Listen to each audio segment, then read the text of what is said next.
HYROX, the trendy sports event. It has gone from having about 650 participants in 2017 to more than 500,000 in 2025. This exponential growth has an explanation. It's an addictive event that brings hybrid training back into fashion, which isn't new. It promises you a fast, resilient, strong, and attractive physique, and on top of that, you'll have fun.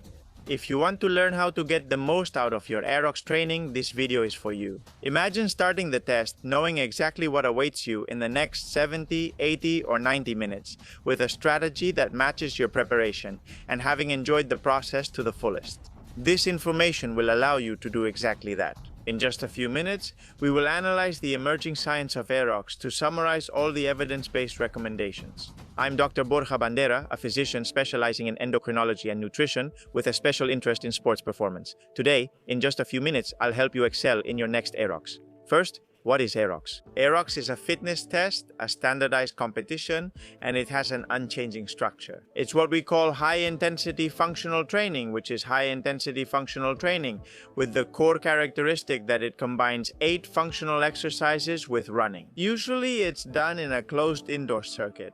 Although we consider Airox a type of high-intensity functional training just like CrossFit, which are very similar modalities, Airox requires much less maximum strength, coordination, mobility, and is less demanding overall. Keep in mind, not the test itself, but the preparation for Airox is less demanding than training CrossFit in a box every week. Let's say it's a more family-friendly modality with a much lower barrier to entry. At the end of the video, I'll explain why this is both good and bad. What exactly does it involve? What does an Airox look like? Well, it's very simple. And this is one of its strengths, its simplicity. When the horn sounds, you'll alternate 1 kilometer of running on a closed track with 8 functional exercises that are always the same. These are the exercises in order of execution. You start with 1 kilometer, do the ski erg, run again, drag sleds with 153 kilos for men, 103 for women, pro category, you run again, do burpees with horizontal jumps, do the row erg, run again, do a farmer carry, run again, do lunges with a sandbag, run again, and finish with wall balls. You start with a 1 kilometer run, and between each exercise there's always a kilometer run until you complete 8 kilometers in total, and you always finish with the 100 wall balls. This is the test, it doesn't change. This test can be done in the individual open category, which is easier, individual pro, in pairs, or in teams. There are 4 different categories. Now then, how do you optimize your preparation for HYROX? To answer this question, you need to understand the specific demands of the test. And before we start with them, I want you to ask yourself a question. What variables predict who performs better in HYROX? We can already answer this with scientific literature. Look, the best times in HYROX correlate very well with 3 things. The first and most important, volume of oxygen. 2 max is the main predictor of success. Whoever has a bigger aerobic engine wins. Let me remind you that volume of oxygen, 2 max is your heart, lungs, and muscles' ability to use oxygen and generate energy. Second point, predictor, higher endurance training volume. Surprise! The more minutes you spend running at different intensities, the higher your chances of success. And the third predictor is lower body fat. And this isn't because of a direct effect of having low body fat, but rather because it's a competition that rewards lean, light, and fast physiques. Now, let's see how to excel in preparing for your HYROX. By understanding the nature of the test, what would be the best training recommendations according to current scientific evidence? Well, these are the ones presented in this recent and brilliant review that I recommend reading. First, HYROX is high intensity for a long period of time. Most of the HYROX will be performed at high or very high intensities, so you'll need to prepare for more than an hour of this intense effort. The average time to complete at 92 minutes is 92 minutes, much less in the pairs category, but the individual one is quite a lot. If you've done high-intensity interval training Tabata, circuit functional training, or CrossFit before, this is something quite different and you should prepare for it. A CrossFit workout of the day can last 10-15 minutes, but rarely more than 20. The focus here should therefore be on aerobic training at moderate intensities, along with specific high-intensity interval training work centered on running, interval training, and doing many sets. This will improve your aerobic capacity, your volume of oxygen, 2 max, and your anaerobic capacity. A good split between low and high intensities could be 60-40, favoring low intensities. Yes, you also have to do boring runs in HYROX, I'm sorry. But Borja, if you've told me that all of HYROX is done at high intensity, Zone 4, why do we have to train at low intensity? Look, I'll explain it to you, it's simple. Training in Zone 2 will improve your aerobic engine, reducing your perceived effort at the same pace. On the other hand, it will speed up your recovery between transitions, which, believe me, makes all the difference in an HYROX. In other words, it will allow your legs to respond and help you reach your target pace faster after leaving a station and starting to run. If we look at physiology, training in Zone 2 stimulates the expression of monocarboxylate transporter, 1 transporters, in the myocardium. These transporters play a key role because they take up the lactate released into the blood by fast-twitch fibers and reintroduce it into the mitochondria as pyruvate to be oxidized as fuel in the Krebs cycle. What does this mean? It means you'll be able to recycle more lactate, reuse it as fuel, and when you go out with your legs. So, whether you're doing lunges or burpees, that lactate will be consumed and used quickly to keep generating energy and get back to your target pace in the race. This is key, absolutely key.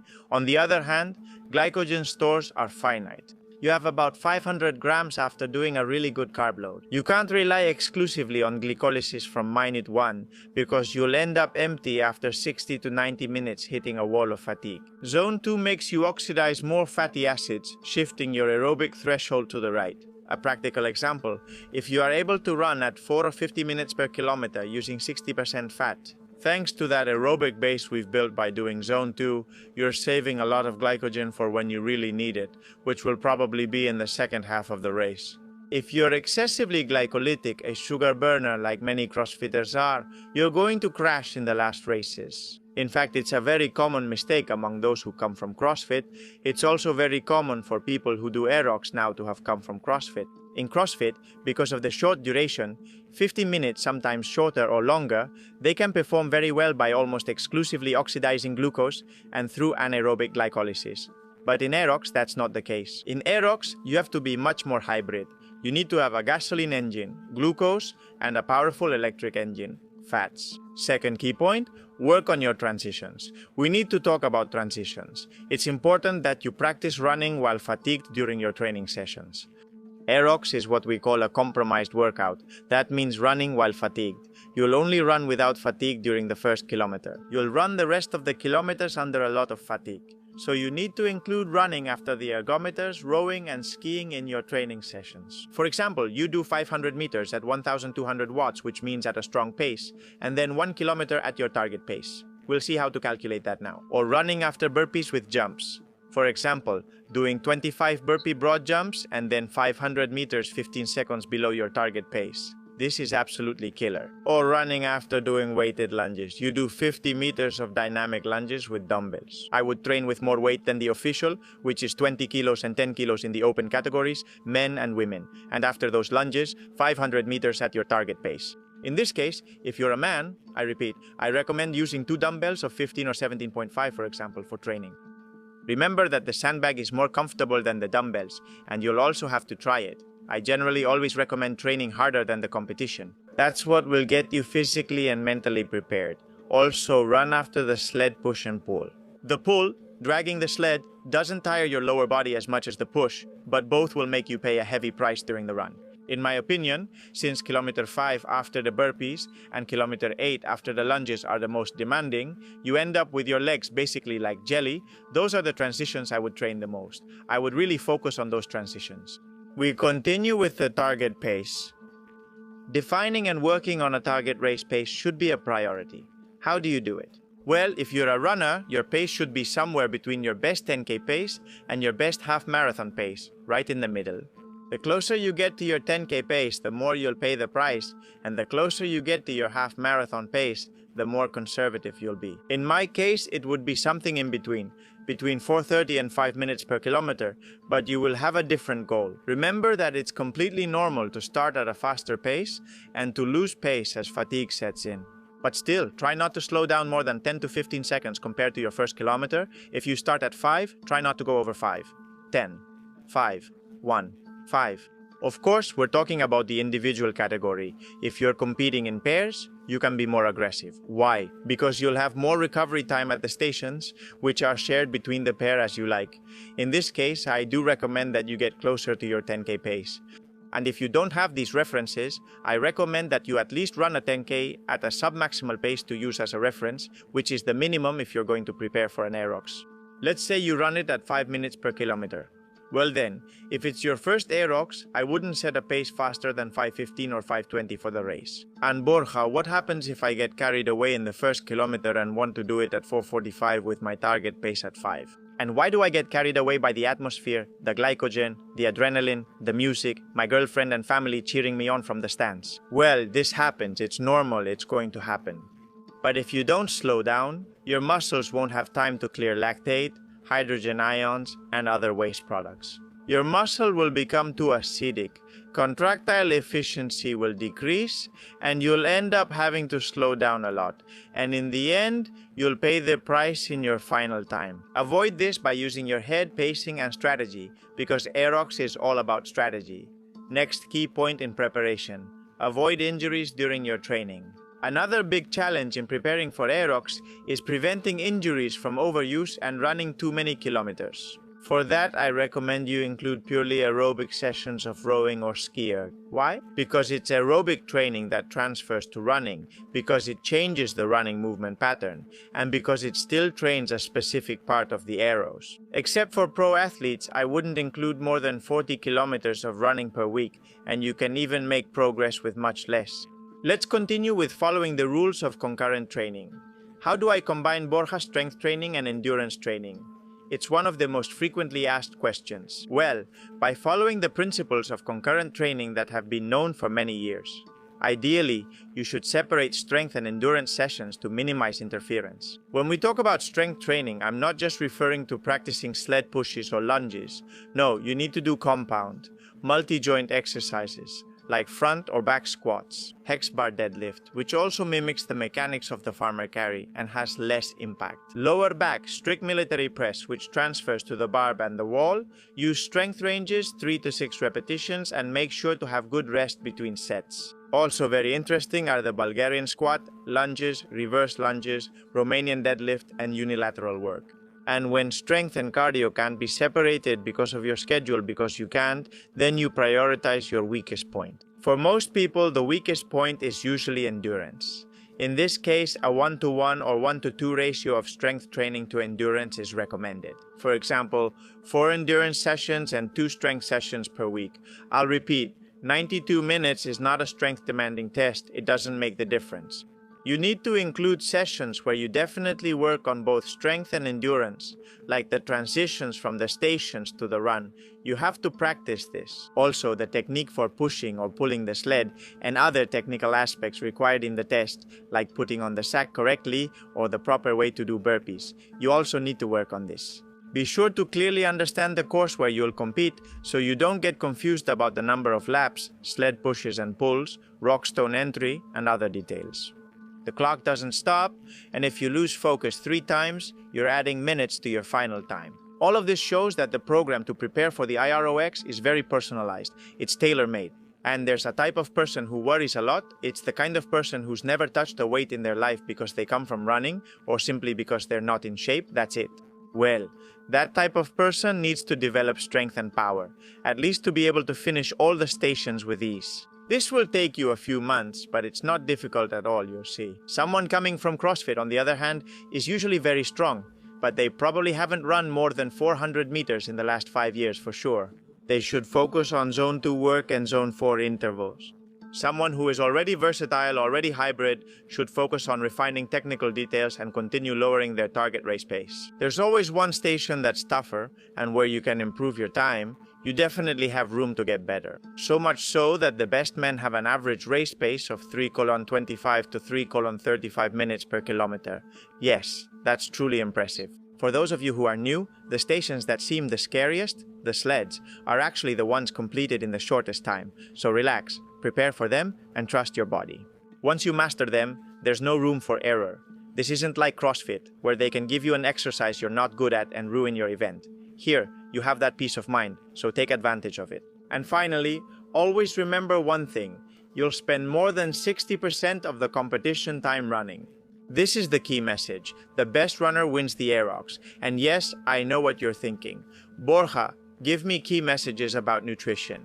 We'll save that for another video since this one's getting long, but only if this reaches 100,000 views and I see your interest. In this other video, I'll explain what to eat in the days before, during the event, and after the event, emphasizing sports nutrition and supplementation. Now I want to give you my professional and personal opinion of Airox as a sporting event, starting with the pros, the good points. Let's see, Airox is hybrid training.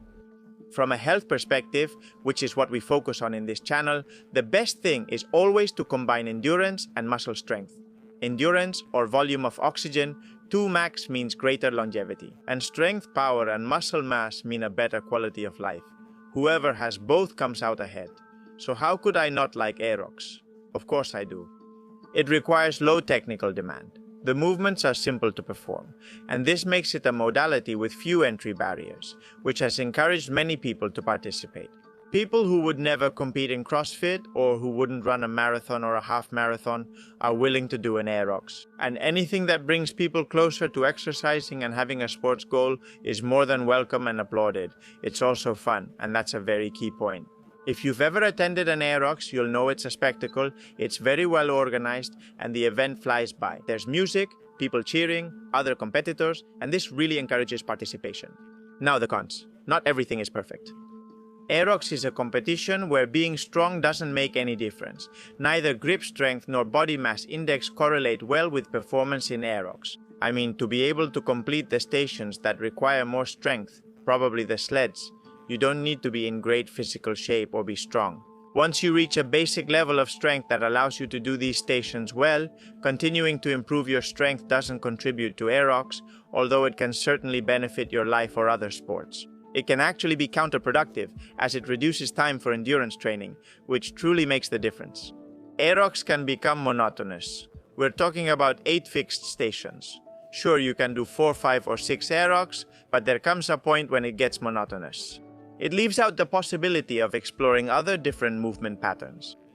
It's also not a complete fitness test, in my opinion, for the reasons I mentioned. In this sense, CrossFit is still, in my opinion, a more complete test, with both its pros and cons. Also, its price is extremely high, I think, right? 1 hour of competition is about 130 to 140 euros just for the registration. That doesn't include travel costs, accommodation, if it's not held in your city, and so on.